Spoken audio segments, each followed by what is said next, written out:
ভোলায় ভয়াবহ অগ্নিকাণ্ডে ৩টি ব্যবসা প্রতিষ্ঠান পুড়ে ছাই হয়ে গেছে।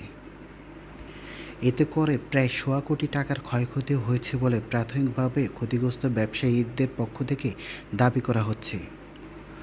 মঙ্গলবার দিবাগত রাত অর্থাৎ বুধবার রাত ১১:১০টার দিকে শহরের বাংলা স্কুল মোড়ের নবারুণ সেন্টারের বিপরীতে হেদায়েত মার্কেটের ফ্যাশন হাট নামক একটি ডিপার্টমেন্টাল স্টোর সহ ৩টি ব্যবসা প্রতিষ্ঠান পুড়ে ছাই হয়ে গেছে। খবর পেয়ে ফায়ার সার্ভিসের ২টি ইউনিট ঘটনাস্থলে এসে ১ ঘণ্টা চেষ্টা করে আগুন নিয়ন্ত্রণে আনে। প্রায় ঘণ্টাব্যাপী চেষ্টা করে আগুন নিয়ন্ত্রণে আনলেও এরই মধ্যে আগুনের লেলিহান শিখায় ৩টি ব্যবসা প্রতিষ্ঠান পুড়ে ছাই হয়ে গেছে। প্রত্যক্ষদর্শীরা জানান, গভীর রাতে দোকানগুলোতে ধাউ ধাউ করে আগুন জ্বলতে দেখে পার্শ্ববর্তী স্থানীয়রা।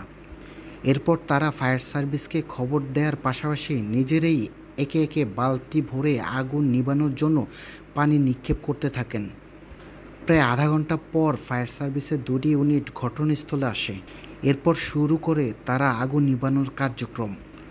প্রায় ঘণ্টাখানেক চেষ্টার পর আগুন নিয়ন্ত্রণে আনতে সক্ষম হলেও এরই মধ্যে পুড়ে গেছে ফ্যাশন হাট নামক ডিপার্টমেন্টাল স্টোর, একটি ফ্রিজ ও এয়ার কন্ডিশনের সার্ভিসিং সেন্টার ও একটি টেলিভিশনের সার্ভিসিং সেন্টার সহ প্রায় ৩টি ব্যবসা প্রতিষ্ঠান।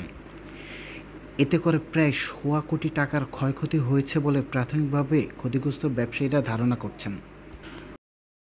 তবে ক্ষতিগ্রস্ত ব্যবসায়ীরা এই ক্ষতি কীভাবে পোষাবেন সেটি নিয়ে তারা রয়েছে উদ্বেগ উৎকণ্ঠায়। কিছুটাও যদি এই ক্ষতির পরিমাণ পুষিয়ে নিতে পারত, সেই দিক থেকে সরকারের পক্ষ থেকে তারা অনেকটা সহযোগিতাই কামনা করছেন। ডেস্ক রিপোর্ট, ভোলা প্রতিদিন।